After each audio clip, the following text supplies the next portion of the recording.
Y una de las noticias del día tiene que ver con la aprobación del Fondo Monetario Internacional, la aprobación técnica hacia la Argentina y este nuevo desembolso de casi 800 millones de dólares. Y vamos a charlar con alguien ya de la casa, economista del Federico Machado, para que nos hagan la primera pregunta. Federico, Guadalupe y Leandro, como siempre, te saludan. Bueno, un balance de lo que es la noticia de este desembolso de casi 800 millones de dólares y sobre todo la aprobación técnica, ¿no?, hacia nuestro país. Federico, ¿cómo te va? Muy buenas tardes. ¿Qué tal, chicos? Buenas tardes para ustedes. Bueno, creo que la noticia era bastante esperable, digamos, que Argentina aprobara la 8ª revisión del programa del fondo, viendo que los parámetros con los cuales el fondo mide la evolución del programa a la vista se sobrecumplen, ¿no? Y pensando que en su momento le aprobó todos los desembolsos a Mauricio Macri con un terrible desempeño de los parámetros y aprobó también todos los desembolsos durante el gobierno anterior, también incumpliendo muchas veces los parámetros, bueno, era esperable que en este caso, cumpliendo y sobrecumpliendo esos parámetros que son muy macroeconómicos y que no tienen en cuenta un montón de cuestiones relativas al empleo, a la actividad, a lo social, etcétera. Bueno, creo que era bastante esperable que Argentina aprobara la revisión y que estos 800 millones se desembolsaran, como va a suceder en unos días. Es un texto interesante, Federico. No sé si querés puntualizar en algún aspecto particular de esa revisión. Todavía falta la aprobación de la última palabra, ¿no?, que siempre ocurre. Pero hablan de que no se genere una especie de cuello de botella en el crecimiento de la actividad. Sí, primero para que tengamos un cuello de botella en el crecimiento tendría que empezar a crecer la actividad, ¿no? Cosa que, como nosotros venimos advirtiendo, está lejos en el horizonte. De hecho, en febrero se había recuperado mínimamente el salario y en marzo vuelve a caer, ¿no? Lo cual nos aleja también de pensar en una recuperación del consumo, en una recuperación de la producción. Parece que seguimos, ¿no?, de alguna manera en la parte de caída de la B corta, que cada vez parece menos una B corta y parece un tobogán.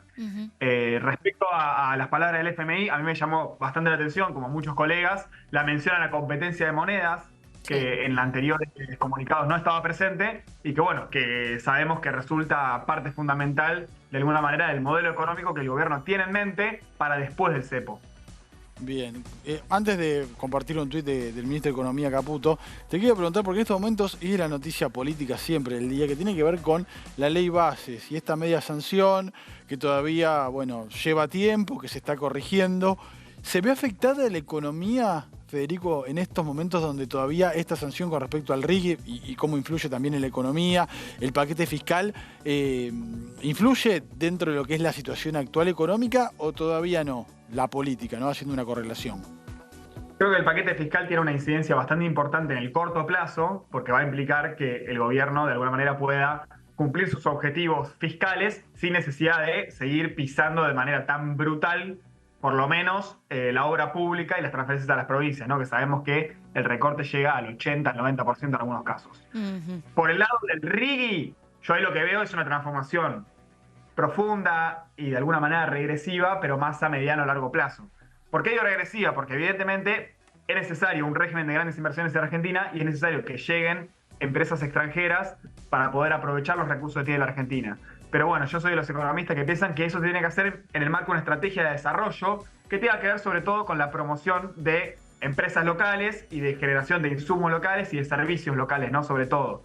Porque bueno, conocemos el problema de muchos países del tercer mundo mal llamado, a los cuales llegan las empresas, extraen los recursos, se llevan todas las regalías y no queda nada en los territorios, ¿no? Sobre todo cuando hablamos de explotar los recursos más periféricos de los países, ¿no? Sí. Las provincias de la costa, las provincias del sur.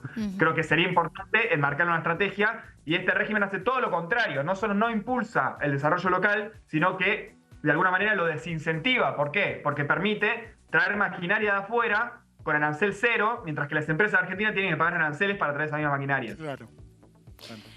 Teníamos para compartir, decíamos, un tuit de hace algunos minutos del ministro de Economía defendiendo la baja de la tasa de interés. Le responde a un usuario de X, lo compartimos con vos, Federico, dice: gracias, Juani.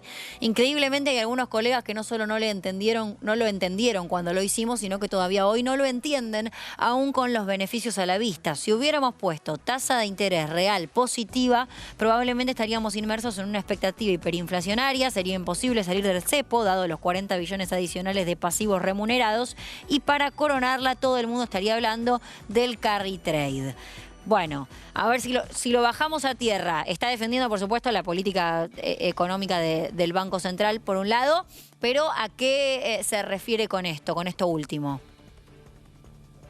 Bueno, en principio ese comentario a mí me genera cierta simpatía. Estoy de acuerdo con lo que dice Caputo, en términos de que me parece que es un acierto del gobierno actual bajar la tasa de interés, y creo que fue un gran desacierto del gobierno de Macri y del gobierno de Alberto Fernández aumentar la tasa de interés. ¿Por qué? Porque la tasa de interés no estaba funcionando como un mecanismo de equilibrio entre el ahorro y la inversión como debería ser. Claro. Sino que esa tasa de interés era toda remuneración del Banco Central. Es decir, se pagaban los intereses de los plazos fijos con dinero emitido sin respaldo, ¿no? Sin ningún tipo de respaldo, y donde el Banco Central esa plata no la colocaba en ningún lado, sino que la mantenía guardada y tenía que mes a mes, ¿no? Multiplicarla para poder pagar esos intereses, lo cual evidentemente es inflacionario, más en esos niveles a los que llegamos. Entonces yo creo que en este punto el ministro Caputo tiene razón, y quiero resaltar que la primera dirigenta del país que mencionó que era inflacionario seguir aumentando la tasa de interés, el momento en el que se firmó el acuerdo del FMI, y muchos creímos que estaba equivocada, y yo por lo menos hago de autocrítica, fue Cristina Fernández de Kirchner, que el momento en el que se firma el nuevo acuerdo del FMI en el 2022, ¿no? El acuerdo para repagar el crédito que había sacado Macri, claro. Cristina dijo, ojo, que seguir aumentando la tasa de interés es inflacionario. Quizás ya no sé si lo mira con los mismos ojos de Caputo, ya lo ve por el lado de los costos de las empresas, ¿no? Porque es más caro obtener crédito. Pero hay que decir que en eso Cristina me parece que tuvo un acierto, y que los economistas que hoy en día se apoyan en esa política en ese momento tampoco lo veían. Último punto, volviendo al informe del fondo, se habla del cepo también. ¿Puede ser que se postergue el levantamiento?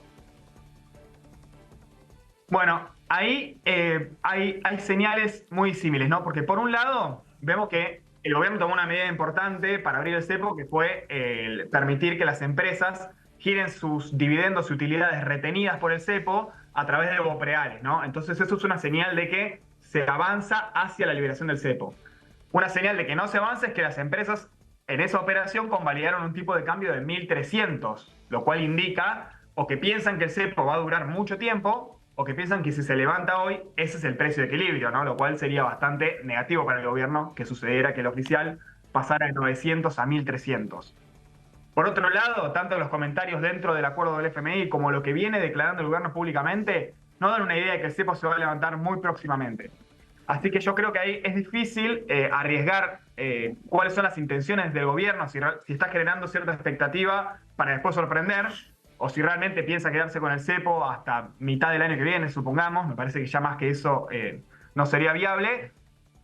Personalmente creo que para el gobierno es mejor levantarlo cuanto antes, porque es muy probable que la salida del cepo implique una nueva devaluación, y es muy difícil que de esa nueva devaluación la salida sea rápida como se imagina el gobierno, ¿no? Este despegue en B, con una nueva caída de los ingresos, con un nuevo pico inflacionario, va a ser muy difícil. Entonces me parece que aprovechar este momento en el cual hay muchos dólares porque está empezando la liquidación de la cosecha gruesa, las expectativas más o menos están alineadas, la inflación en baja, bueno, yo creo que sería más positivo, y que es un riesgo de alguna manera enamorarse de que el mecanismo ahora, el bicho que se ha armado, viene caminando, ¿no? Así que es peligroso.